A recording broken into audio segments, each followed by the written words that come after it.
Mark chapter 7.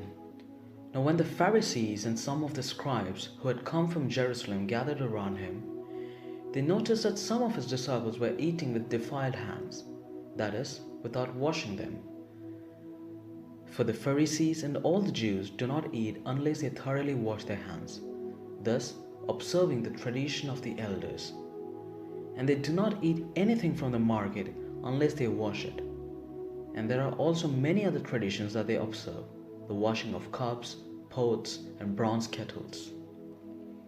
So the Pharisees and the scribes asked him, "Why do your disciples not live according to the tradition of the elders, but eat with defiled hands?" He said to them, "Isaiah prophesies rightly about you hypocrites, as it is written, 'This people honors me with their lips, but their hearts are far from me. In vain do they worship me, teaching human precepts as doctrines. You abandon the commandment of God and hold to human tradition.' Then he said to them, 'You have a fine way of rejecting the commandment of God in order to keep your tradition. For Moses said, "Honor your father and your mother, and whoever speaks evil of father or mother must surely die."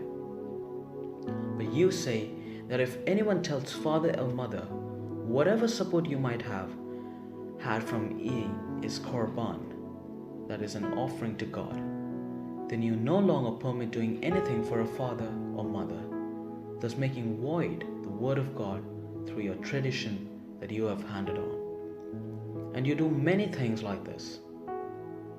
Then he called the crowd again and said to them, "Listen to me, all of you, and understand. There is nothing outside a person that by going in can defile, but the things that come out are what defile." When he had left the crowd and entered the house, his disciples asked him about the parable. He said to them, "Then do you also fail to understand? Do you not see that whatever goes into a person from outside cannot defile, since it enters not the heart but the stomach and goes out into the sewer?" And he said, "It is what comes out of a person that defiles, for it is from within, from the human heart, the evil intentions come: fornication, theft, murder, adultery, avarice, wickedness, deceit, licentiousness, envy, slander, pride, folly. All these evil things come from within, and they defile a person." From there he set out and went away to the region of Tyre. He entered a house and did not want anyone to know he was there. Yet he could not escape notice. But a woman whose little daughter had an unclean spirit immediately heard about him, and she came and bowed down at his feet. Now the woman was a Gentile of Syrophoenician origin. She begged him to cast the demon out of her daughter. He said to her, "Let the children be fed first, for it is not fair to take the children's food and throw it to the dogs." But she answered him, "Sir, even the dogs under the table eat the children's crumbs." Then he said to her, "For saying that, you may go. The demon has left your daughter." So she went home, found the child lying on the bed, and the demon gone.